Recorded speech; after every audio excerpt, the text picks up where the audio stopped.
नमस्कार मित्रांनो, मी प्रवीण दांगटे. मित्रांनो, आजच्या नवीन एका सेशन्समध्ये पवन देशपांडे अकॅडमीच्या अंतर्गत आपल्या सर्वांचं स्वागत करतोय. बऱ्याच दिवसानंतर लाईव्ह येतोय, बऱ्याच दिवसानंतर व्हिडिओ रेकॉर्ड करतोय. याचं कारण म्हणजे तलाठी भरतीचा जो काही शिफ्ट्स आहेत सेकंड आणि थर्ड नुकत्याच आता काही दिवसातच संपणार आहेत आणि त्यानंतर आपल्या सगळ्यांचं जे टार्गेट आहे ते म्हणजे आरोग्य विभाग आणि त्या अंतर्गत मोस्टली आरोग्य सेवक भरती. तर आरोग्य सेवक भरतीच्या अंतर्गत जो काही नवीन बॅचेस आहेत त्या पवन देशपांडे ऑनलाईन प्लॅटफॉर्म अंतर्गत आम्ही लॉन्च करत आहोत आणि त्यातल्या त्यात सगळ्यात इम्पॉर्टंट मित्रांनो टेक्निकल बॅच. ठीक आहे, नॉन टेक्निकल बॅचचा अभ्यास तर आपल्या सगळ्यांचा आहे व्यवस्थित, पण आता जे काही रिझल्ट्स येतील आरोग्य सेवक भरतीमध्ये ते पूर्णतः येतील टेक्निकलवर आधारित आहेत. तर मग ते तांत्रिक सब्जेक्ट्स आहेत नेमके काय आहेत त्याविषयीची माहिती आजच्या सेशन्समध्ये घेऊ. प्लस जी काही आपण टेक्निकल बॅच आपण लवकरच लॉन्च करणार आहोत ती कशी असेल याविषयीची माहिती आजच्या लेक्चरमध्ये आपण देऊ. पहिले सिलेबस समजून घेऊ काय आहे. सर्वात इम्पॉर्टंट, आरोग्य सेवक भरती महिला आणि पुरुष यांच्या अंतर्गत जो टेक्निकलचा सिलेबस आहे तो वेगवेगळा आहे मित्रांनो. सेम सिलेबस नाही आहे, अलग अलग सिलेबस आहे. टेक्निकलचा, नॉन टेक्निकलचा सिलेबस महिला आणि पुरुष आरोग्य सेवकसाठी सेम असेल, त्याच्यात काही डाऊट नाही. जसं आता इथं तुम्ही पाहाल तर आरोग्य सेवक पुरुषांच्या बाबतीमध्ये जर तुम्ही पाहिलात तर आरोग्य सेवक पुरुषांमध्ये आपल्याला काय दिसतं तर सेम आहे मित्रांनो. टोटल 100 प्रश्न आहेत याच्यामध्ये. प्रत्येक प्रश्नाला 2 मार्क्स म्हणजे 100 क्वेश्चन्स आहेत तर 200 मार्क्स असणार आहेत. बिलकुल हे 200 मार्क आहेत, 100 क्वेश्चन्स आहेत, 200 मार्क आहेत. आणि यासाठी जो काही टाइम आपल्याला दिलेला आहे मित्रांनो तो 120 मिनिटं, जवळपास 2 तासाचा वेळ आहे. खूप वेळ आहे. टीसीएसनी वेळेच्या बाबतीमध्ये हात आपल्यासाठी रोखून म्हणजे मोकळ्या हाताने आपल्याला वेळ देऊन टाकलाय. पण हे जे 2 तासात आपल्याला क्वेश्चन सोडायचे 100 क्वेश्चन्स, ठीक आहे, हे प्रश्न कुठं कुठे येणार आहेत. आता या 100 प्रश्नाला 2 पार्ट्समध्ये डिवाइड करण्यात आलेला आहे. 60-40. 60 प्रश्न नॉन टेक्निकल असतील, 40 प्रश्न टेक्निकल असतील. मग 60ला परत डिवायडेशन केलेलं आहे पहा. ठीक आहे, आता जर समजून घ्या की जे 60 क्वेश्चन जे नॉन टेक्निकल आहेत, अतांत्रिक आहेत, ते कसे कसे आहेत तर त्याच्यामध्ये 15 प्रश्न हे तुम्हाला मराठी विषयाशी संबंधित आहेत, 15 प्रश्न हे इंग्रजी विषयाशी संबंधित आहेत, 15 प्रश्न हे सामान्य ज्ञान म्हणजे जीएसचा जो पोर्शन असेल त्याच्याशी संबंधित आहेत आणि जे 15 प्रश्न आहेत ते बुद्धिमापन आणि गणिताशी संबंधित आहेत. तर तुम्ही नीट बघितलात तर अशा पद्धतीने हे क्वेश्चन्स तुम्हाला 15 ठीक आहे, 15 मराठी, 15 इंग्रजी, 15 जीएस, 15 गणित बुद्धिमत्ता म्हणजे 60 क्वेश्चन झाले हे मित्रांनो. ठीक आहे, आणि 40 प्रश्न असतील ते 40 प्रश्न हे डेफिनेटली कशा संदर्भात असतील तर 40 प्रश्न हे तांत्रिकच्या संदर्भात असतील जे आपल्यासाठी अतिशय इम्पॉर्टंट पोर्शन असेल. तर पहिल्यांदा हे जे 15 क्वेश्चन आहेत यांचा सिलेबस बघू आणि मग जे उरलेले 40 आहेत ना त्यांचा सिलेबस बघू जे आपल्यासाठी गेम चेंजर ठरणार आहेत. ओके, तर बघा हे जे 15 क्वेश्चन्स आहेत त्यामध्ये मराठी सगळ्यात पहिले मराठीला असतील 15 क्वेश्चन्स. ठीक आहे, तर मराठीला 15 प्रश्न आहेत. हे 15 प्रश्न कुठून कुठून येणार. एक तर शब्दसंग्रहाचा भाग असेल, सेकंड वाक्यरचना असतील तुम्हाला, थर्ड व्याकरण म्हणजे ग्रामरचा पोर्शन आहे, त्यानंतर म्हणी आणि वाक्यप्रचार आणि त्यांचा अर्थ यांचा प्रश्न असेल आणि उतारा. तर टोटल हे 15 क्वेश्चन्स या टाईपमध्ये आहेत पहा. या टाईपमध्ये हे 15 क्वेश्चन्स आपल्याला दिसून येतील. ठीक आहे, मराठीमध्ये. इंग्रजी विषयामध्ये जे 15 प्रश्न आहेत मित्रांनो त्याच्यामध्ये व्होकॅब्युलरी आहे, जनरल व्होकॅब्युलरी, सेंटेन्स स्ट्रक्चर आहे, ग्रामर आहे, आयडॉम्स अँड फ्रेझर्स आहेत, फ्रेजेस आहेत आणि कॉम्प्रिहेन्शन आहे. फ्रेजेसच्या नंतर कॉम्प्रिहेन्शनचा पोर्शन आहे. तर हे 15 क्वेश्चन्स तुम्हाला इथं दिसून येणार आहेत. ओके, आणि बघा आता यासोबतच आता जीएसचा जो पोर्शन आहे त्याच्यामध्ये जो काही अंकगणित बुद्धिमत्तेचा पोर्शन आहे त्याच्यामध्ये सामान्य बुद्धिमापन आणि आकलन प्लस तर्क आणि तुम्ही पाहाल तर अंकगणित म्हणजे मॅथ आधारित. तर इथं बुद्धिमापन आणि इथं अंकगणित, तर अशा दोन्हीवर मिळून तुम्हाला 15 क्वेश्चन्स इथं पण तुम्हाला भेटणार आहेत. ओके, आता याच्या सोबत मित्रांनो जो सगळ्यात वास्ट पार्ट आहे तो आहे जीएसचा.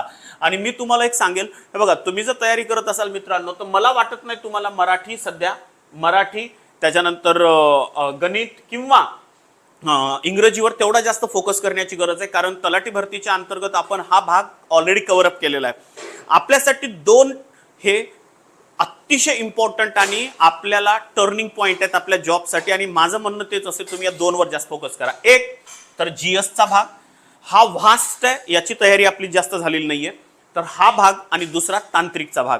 तर मला असं वाटतंय की हा जीएसचा जो भाग आहे आणि जो काही टेक्निकलचा भाग आहे मित्रांनो हा एवढा भाग आपल्यासाठी गेम चेंजर ठरणार आहे आणि आपल्याला याच भागावर जास्त कॉन्सन्ट्रेट करायचे, कारण मराठी इंग्रजी आणि गणिताचा बराचसा भाग तुम्ही तलाठी भरती अंतर्गत कव्हर अप केलेला आहे.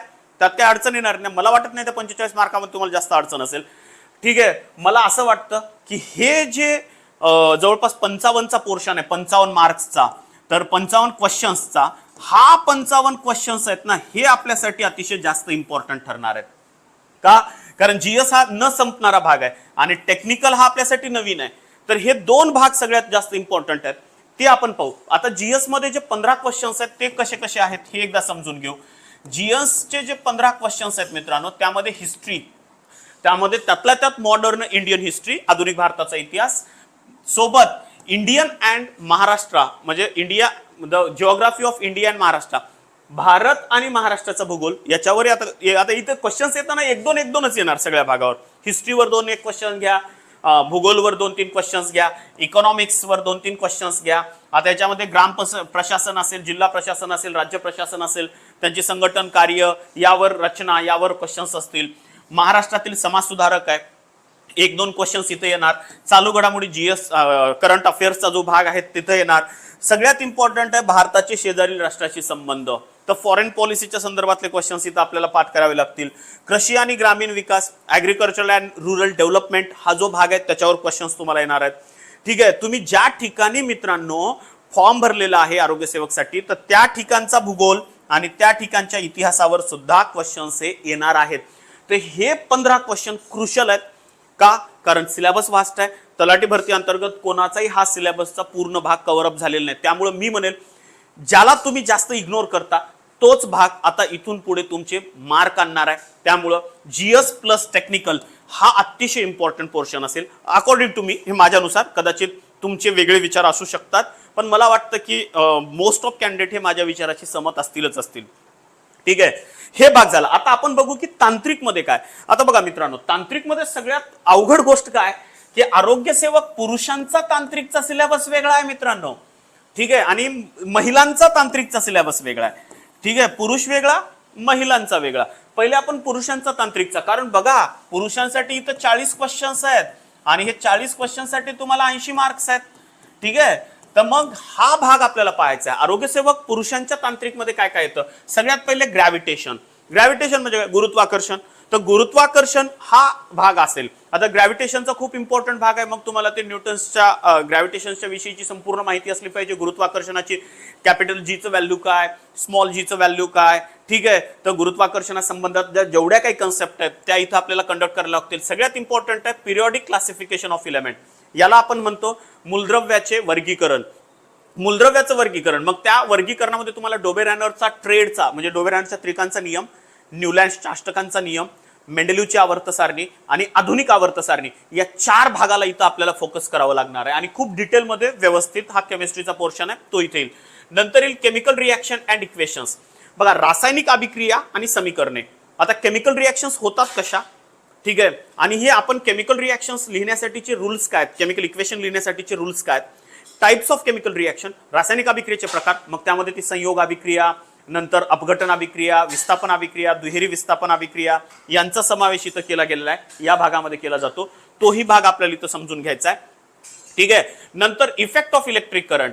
याला आपण म्हणतो विद्युत धारेचे परिणाम. हे बघा मित्रांनो, विद्युत धारेचे मोस्टली 2 परिणाम असतात. ते म्हणजे विद्युत धारेचा चुंबकीय परिणाम, विद्युत धारेचा औष्णिक परिणाम. Heating effect of electric current and the magnetic effect of electric current. तर हे 2 भाग आपल्याला इथं कव्हर अप करायचे आहेत. Heating effect of electric current and मग त्यासाठी तुम्हाला एवढंच करून फायदा नाही बरं का की नुसतं इफेक्ट पाठ केले. जसं आता तुम्ही बऱ्याच ठिकाणी पाहत असाल की खूप शिक्षक शिकवताना डायरेक्टली इफेक्ट शिकवतात. नाही मित्रांनो, हे शिकत असताना तुम्हाला इलेक्ट्रिक करंट काय यापासून तुम्हाला जावं लागेल, तर ते पुढचे सगळं काय व्यवस्थित कळेल. ठीक आहे, तो भाग आहे. हीट आहे, उष्णतेविषयीची माहिती. मग उष्णता मापनाच्या पद्धती घ्या. मग त्या डिग्री सेंटीग्रेड पद्धत असेल, केल्विन पद्धत असेल, किंवा रँकिंग पद्धत असेल, किंवा रिम्युअर पद्धत असेल, किंवा फॅरेनहाइट पद्धत असेल. जसं पाण्याचं असंगत आचरणाचा पोर्शन त्यामध्ये येतो. ऍक्च्युअली हीट ही कन्सेप्ट काय, या सगळ्यांचा अभ्यास आपल्याला इथं हीटमध्ये करायचा आहे. आणि हीट कशी फ्लो होत असते, म्हणजेच जे उष्णता आपण म्हणतो प्रसारण होतं, उष्णता एका ठिकाणी दुसऱ्या ठिकाणी जाते, त्याचे मग कोणत्या टाईपमध्ये जाते, कारण त्याच्यात अनेक प्रकार आहेत. वहन वेगळा प्रकार आहे. ठीक आहे, अभिसरण वेगळा प्रकार आहे, रॅडिएशन म्हणजे प्रारण हा वेगळा प्रकार आहे. तर या सगळ्याचा भाग आपल्याला इथं अभ्यासायचा आहे, हीट, उष्णता या भागामध्ये. नंतर येतं मित्रांनो रिफ्लेक्शन ऑफ लाईट. हे बघा, नुसतं रिफ्लेक्शन यांनी जरी दिलं असलं रिफ्लेक्शन ऑफ लाईट, तरी मित्रांनो तुम्हाला लाईट काय आहे, म्हणजे प्रकाश काय असतो, नेमके प्रकाशामध्ये प्रकार काय काय असतात का, सगळ्यात इम्पॉर्टंट आपल्याला रिफ्लेक्शन म्हणजे काय, रिफ्लेक्शन म्हणजे फक्त रिफ्लेक्शन अभ्यासायचं नाही तर आपल्याला रिफ्रॅक्शन हे अभ्यासावं लागेल.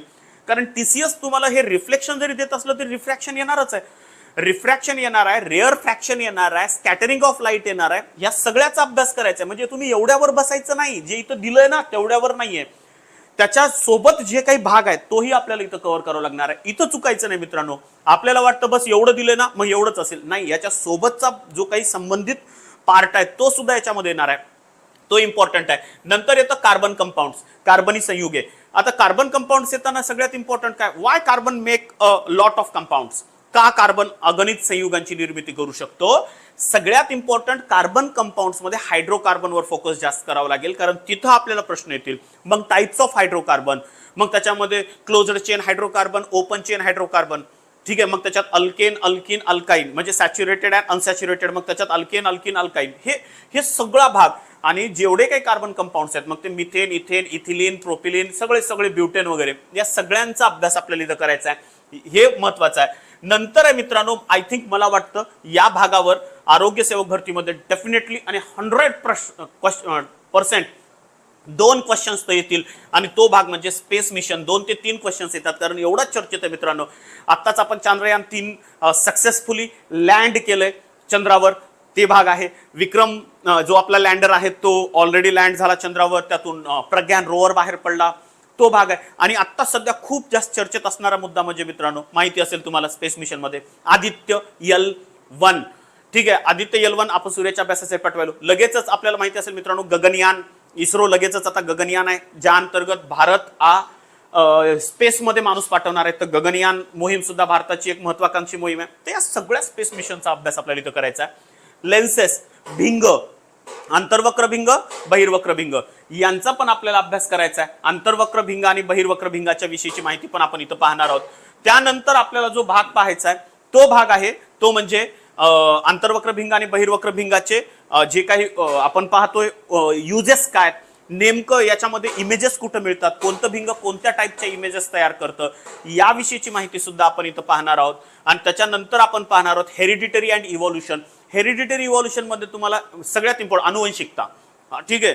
तर तो भाग आहे अतिशय इम्पॉर्टंट, थोडा हार्ड पोर्शन आहे मित्रांनो, पण जेव्हा आपण ते घेऊ तेव्हा एवढा इझिली कव्हर अप केला जाईल, ठीक आहे. मग उत्क्रांती काय आहे, अनुवंशिकता काय, याविषयीची माहिती या भागामध्ये आपण पाहणार. नंतर लाईफ प्रोसेस, हा खूप मोठा पोर्शन आहे मित्रांनो, लाईफ प्रोसेस, कारण याच्यामध्ये पचन संस्था, जीवन रक्ताभिसरण संस्था, त्याच्यानंतर श्वसन संस्था, प्रजनन संस्था, ठीक आहे, चेता संस्था, सर्व संस्थांचा अभ्यास आपल्याला करायचा आहे. 8 ते 9 संस्था ज्या आहेत त्या पूर्णच्या पूर्ण इथं कव्हर अप कराव्या लागतील. एन्व्हायरमेंटल मॅनेजमेंट खूप इम्पॉर्टंट पोर्शन आहे, नवीन आहे आपल्या अभ्यासाच्या दृष्टीनं, टेक्निकल मधला हा भाग. पर्यावरणीय संवर्धन किंवा पर्यावरणीय व्यवस्थापन आपण म्हणतो, तो भाग आहे. पर्यावरणाच्या संबंधित, एन्व्हायरमेंटलशी संबंधित असणारा भाग, तोही इम्पॉर्टंट आहे आणि खूप क्रुशियल रोल असेल याचा.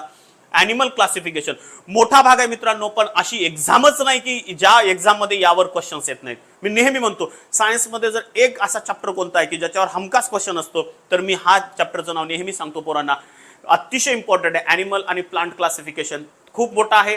पोरांना याची नावं थोडीशी कन्फ्यूज होतात. त्यातल्या त्यात आर्ट म्हणजे जे काही MPSCचा अभ्यास करताना आर्ट आणि कॉमर्सचे जे कॅटेगरीचे कॅन्डिडेट्स आहेत ते या भागाला खूप घाबरतात, कारण अलग अलग टाईपचे नावं दिसतात. पण ॲनिमल क्लासिफिकेशन मध्ये हा अतिशय इम्पॉर्टंट असेल. इंट्रोडक्शन टू मायक्रोबायोलॉजी, सूक्ष्मजीवशास्त्र मित्रांनो, हे खूप इम्पॉर्टंट आहे. सूक्ष्मजीवशास्त्र याच्यामध्ये आपल्याला प्रोटोझोआपासून ते व्हायरसेस पर्यंत प्लस त्याच्या सगळ्यात इम्पॉर्टंट बॅक्टेरियल, तर या सगळ्याचा अभ्यास करायचा आहे. नंतर येते सेल्युलर बायोलॉजी, म्हणजे सेलचा अभ्यास असेल इथे मित्रांनो. सेलच्या हिस्ट्रीपासून सेलमध्ये असणारे जे डिफरंट ऑफ ऑर्गन्स आहेत, ज्याला आपण सेल ऑर्गनलीज म्हणतो, पेशीचे अवयव म्हणतो, अंगक म्हणतो, मग ते केंद्रक असेल, तंतुकणिका असेल, लयकायिका असेल, आंतरद्रव्य जालिका असेल, गॉल्गी कॉम्प्लेक्स असेल, रिक्तिका असेल का रायबोझोम्स असेल, सगळ्यांचा अभ्यास आपण इथं करू. आणि सगळ्यात शेवटी मित्रांनो, जे आरोग्यसेवक पुरुषांचा शेवटचा जो त्यांनी दिलेला सिलेबसचा भाग आहे ते आहे डिझास्टर मॅनेजमेंट. याला आपण म्हणतो आपत्ती व्यवस्थापन. नवीन भाग आहे पण बराचदा खूप इम्पॉर्टंट आहे. याच्यामध्ये तुम्हाला फर्स्ट एड वगैरे ह्या सगळ्या गोष्टींचा समावेश असेल. भूकंपाच्या वेळी काय करायचं, किंवा महापूर आला तर काय करायचं, किंवा एखादा वॉल्केनो भारत आला, तर वॉल्केनो सध्या भारतामध्ये अल निनोची खूप जास्त चर्चा झाली, तर त्या संदर्भात क्वेश्चन्स येऊ शकतात इथं. तर हा होता मित्रांनो एकंदरीत 40 प्रश्नांचा आणि 80 मार्काचा आरोग्यसेवक पुरुषांचा सिलेबस, जो आपल्या आयुष्यामधला एक क्रुशल पार्ट असेल. मी म्हणेल हा सिलेबस मिस करू नका. ठीक आहे, आणि याकडे नीट लक्ष द्या. एक चांगला गाईड तुम्हाला तुमच्या सक्सेस पर्यंत नेऊ शकतो, जो या सगळ्या गोष्टीला क्लिअरली माहिती आहे. आणि नेहमी अभ्यास करताना मित्रांनो, जेवढं दिलंय तेवढ्याला कधीच अभ्यास करायचा नाही. याच्या सोबत बाइंड असणारे जे पार्ट आहेत त्याच्यावर आपल्याला फोकस करायचा असतो. म्हणजे इथं आपल्याला नुसतं दिलं की यार केमिकल रिॲक्शन्स, तर केमिकल रिॲक्शनच नाही, तर केमिकल रिॲक्शन कशा घडतात, काय होतं, पूर्ण बेसिक टू ॲडव्हान्स जोपर्यंत आपण अभ्यास करणार नाही तोपर्यंत आपले रिझल्ट हे येत नाहीत.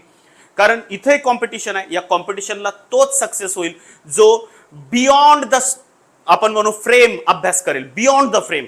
ठीक आहे, ही फ्रेम आहे, या फ्रेम मध्येच अभ्यास करून फायदा नाही. या बियॉन्ड द फ्रेम याच्या सोबतच तुम्हाला बाहेरचा अभ्यास करावा लागेल. ठीक आहे, चला तर आरोग्यसेवक महिलांचा अभ्यास एकदम थोडक्यात बघून घेऊ. आरोग्यसेवक महिलांमध्ये सुद्धा 40 क्वेश्चन्स आहेत पार्ट टेक्निकलला, जे 80 मार्कासाठी आपल्याला विचारले जाणार आहेत. ठीक आहे, बघून घेऊ काय काय. सगळ्यात पहिले कम्युनिटी हेल्थ नर्सिंग, ज्याला समुदाय आरोग्य शुश्रूषा म्हणतात.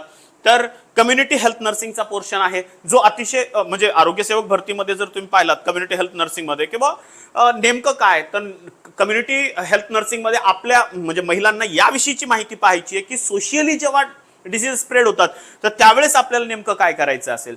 ठीक आहे, सोशियली त्याविषयीचा भाग आहे. सेकंड हेल्थ प्रमोशनचा भाग असेल, ज्याला आरोग्य शिक्षण आणि संवर्धन असा म्हणतो. न्यूट्रिशन, हा याच्यावर क्वेश्चन डेफिनेटली येणार मित्रांनो. न्यूट्रिशन्स मध्ये आपल्याला जो काही भाग पाहायचा आहे तो भाग न्यूट्रिशनच्या अंतर्गत, मग carbohydrate, protein, fats, vitamins, minerals, सगळ्या भागावर तुम्हाला इथं क्वेश्चन्स येणार पोषण आहाराच्या अंतर्गत. ठीक आहे, बीएमआय पासून ते बीआय पर्यंतचा सगळा भाग इथं कव्हरअप करावा लागेल. म्हणजे खूप डिटेलमध्ये जाऊन आपल्याला याचा अभ्यास करणं आवश्यक आहे. नंतर मेंटल हेल्थ, मानसिक आरोग्य. ठीक आहे, तर महिलांच्या आरोग्य सेवकला हा भाग कस काय दिला, मानसिक आरोग्य माहिती नाही मला कस काय दिला तो, पण हा भाग दिलेला आहे मित्रांनो. ठीक आहे, तर त्याविषयीचा भाग आपण कंडक्ट करणार आहोत. नंतर येतं सॅनिटायझेशन. आता सॅनिटेशनचा आणखी एक भाग बघा, स्वच्छता आणि व्यवस्थापन, हाही भाग आपल्याला आढळून येणार आहे. ह्युमन बॉडी, बघा इथं कॉमन सिलेबस तुम्ही जर नीट पाहिलात तर ह्युमन बॉडी, जसं आता पुरुषांमध्ये तुम्हाला देताना काय दिलं त्यांनी की बाबा लाईफ प्रोसेस दिल्या, तर लाईफ प्रोसेसचा आणि ह्युमन बॉडीचा बराचसा जो भाग आहे ना तो ऑलरेडी इक्वल आहे मित्रांनो, हा सेम पार्ट असेल. ठीक आहे, प्रायमरी हेल्थ केअर, प्राथमिक आरोग्य सेवा केंद्र, डेफिनेटली हे याचं स्ट्रक्चर कसं असतं, इथं कोण वर्क करतं, नेमकं काय टाईपची काम इथे केली जातात, याविषयीचा अभ्यास इथं आपण करणार आहोत. इन्फेक्शन, जंतू संसर्ग. जंतू संसर्गामध्ये एक थोडंसं कॉमन गोष्ट आपल्याला इथं आढळते बघा, जंतू संसर्ग प्लस इम्युनायझेशन, लसीकरण. नेमक्या लसीचा हिस्ट्रीपासून ते आतापर्यंतचा लसीचा सगळा भाग, कोरोनामध्ये तर आपल्याला सगळ्या लसीकरणाचा भाग माहितीच आहे. ऑलरेडी तुम्हाला माहिती असेल की बाळ जन्मण्याच्या अगोदरपासनं ते बाळ जन्मल्याच्या जवळपास 5 ते 6 वर्षापर्यंत कंटिन्युअसली ही प्रक्रिया म्हणजेच इम्युनायझेशनची प्रोसेस होत असते. मग कोणती लस कधी दिली जाते, पोलिओची कधी द्यायची, गोवरची कधी द्यायची, कांजिण्याची कधी द्यायची, बीसीजी कधी द्यायची, सगळ्याचा अभ्यास आपल्याला इथं करायचा आहे. नंतर आहे मित्रांनो कम्युनिकेबल डिसीजेस, साथीचे आजार. ठीक आहे, साथीचे आजार म्हणजे तुमच्या साथ आहे त्याचे आजार नाही आहेत, ते एकाच वेळी एकाच ठिकाणी अनेक लोकांना होणाऱ्या आजारांना आपण साथीचे आजार म्हणतो. असं नाही की साथीचे आजार म्हणजे आपल्या नवरा बायकोला झालेले आजार, असं काही नाहीये त्याचा अर्थ. ठीक आहे, तर नेमके ह्या आजाराचा अभ्यास करताना आपण काय घेणार मित्रांनो, नेमके आजार कोणता कॉझिंग कोण आहे, म्हणजे कॉझिंग एजंट कोण आहे, कोणामुळे तो आजार होत असतो. जसं कॉलरा पाहिलं तर व्हिब्रिओ कॉलरीमुळे होतो, साथीचा आजार आहे तो. ठीक आहे, नेमकं मोड ऑफ इन्फेक्शन कसा पसरतोय. ठीक आहे, आपण म्हणतो ना इन्फेक्टेड जे काही वॉटर आहे किंवा फूड आहे त्याच्याद्वारे कॉलरा हा स्प्रेड होत असतो. नेमकं याची सिम्पटम्स काय, नेमकं कॉलरात काय होतं. ठीक आहे, तर याविषयीची माहिती आपण पाहणार. प्लस हा जो आजार झालाय त्याच्यावर काही प्रिकॉटिव्ह मेजर आहेत का, कोणती लस द्यायची का की ज्यामुळे कॉलरा आपल्याला होणार नाही, तो भाग झाला तर मग ट्रीटमेंट्स काय द्यायच्यात, या सगळ्याचा अभ्यास आपल्याला इथं करावा लागतो मित्रांनो. हे अतिशय महत्वाचे आहेत. कम्युनिकेबल अँड नॉन कम्युनिकेबल, साथीचे आजार घ्या किंवा असंसर्गजन्य आजार तुम्ही घेऊ शकता, या दोन्हीचा अभ्यास आपण त्याच टाईपमध्ये करणार आहोत. नंतर येतं कम्युनिटी हेल्थ प्रॉब्लेम, समुदाय आरोग्य विषयक ज्या बाबी आहेत मोस्टली महिलांच्या बाबतीमध्ये, त्याचा फोकस आपण इथं जास्त करणार आहोत. प्रायमरी हेल्थ मॅनेजमेंट, प्राथमिक आरोग्य व्यवस्थापन. ऑलरेडी बघा महिलांच्या आरोग्यसेवक भरतीमध्ये प्युअर टेक्निकल पोर्शन जास्तीचा आहे. पुरुषांच्या आरोग्यसेवक पुरुषांमध्ये तेवढा जास्त टेक्निकलचा पोर्शन नाहीये जेवढा महिलांमध्ये आपल्याला दिसून येतोय. ठीक आहे, हे भाग लक्षात घ्या. फर्स्ट एड अँड रेफरल्स, प्रथमोपचार आणि संदर्भ सेवा. नेमकं प्रथमोपचार कसे करायला पाहिजे, कोणता काय झाल्यानंतर कोणत्या टाईपचा फर्स्ट एड यूज केला पाहिजे याविषयीची माहिती, आणि संदर्भ सेवेच्या बाबतीमध्ये सुद्धा तो भाग आपल्याला माहिती असला पाहिजे. ठीक आहे, हे एक लक्षात ठेवा. चाइल्ड हेल्थ नर्सिंगचा भाग आहे मित्रांनो. बाल आरोग्य शुश्रूषा जसं महिलांच्या बाबतीत आहे तसंच लहान लेकरांच्या बाबतीमध्ये जी काही हेल्थ नर्सिंग आहे त्याविषयीचा पोर्शन याच्यामध्ये आपल्याला कंडक्ट करायचा आहे. आणि मिडवायफरीचा आहे, प्रसूती सेवा किंवा प्रसूती शास्त्र याविषयीची माहिती सुद्धा आपण पाहणार आहोत. तर या सिलेबसवरून पहा, हा सगळ्यात मी म्हणेल क्रुशियल पोर्शन आहे आपल्या आरोग्य सेवक भरतीमध्ये पोस्ट मिळवण्याचा. हा भाग असलाच पाहिजे. आणि मी सुरुवातीला सांगितलं मित्रांनो, सगळ्यात इम्पॉर्टंट तुम्हाला GS प्लस टेक्निकलवर फोकस करणं आवश्यक आहे. हा तुमचा की पॉइंट असेल तुमचा रिझल्ट आणण्याचा. कारण तलाठी भरतीच्या अंतर्गत आपण मराठी, इंग्रजी आणि मॅथ रिजनिंगचा बराचसा भाग आपण कव्हर अप केलेला आहे. तिथं आपल्याला अडचण नाही येणार आहे. आपली अडचण आहे GS प्लस टेक्निकल. ठीक आहे, हे मला असं वाटतं मे बी तुम्ही ते सगळ्याकडे लक्ष द्याल. आणि आणखी एक मित्रांनो, पवन देशपांडे ऑनलाईन प्लॅटफॉर्मच्या अंतर्गत मी टेक्निकल बॅच लवकरच सुरू करतोय आरोग्य सेवकची. मे बी उद्या किंवा परवापर्यंत ही बॅच सुरू होईल. आणि आणखीनही याच्यावर आधारित मी काही भाग उद्या युट्यूबवर येऊन तुमच्या समोर मांडणारच आहे. त्याच्यावर आपण काही लेक्चर्स घेणार आहोत. नेमके हे लेक्चर्स कसे असतील हे मला तुम्ही सांगा. लेक्चरला जास्तीत जास्त ऑनलाईन राहा. भेटू आपण लवकरच नेक्स्ट सेशनमध्ये. तोपर्यंत मित्रांनो अभ्यास करा. काही अडचण आली तर आम्ही आपल्यासोबत आहोतच. भेटूया. थँक्यू. Bye bye. नमस्कार.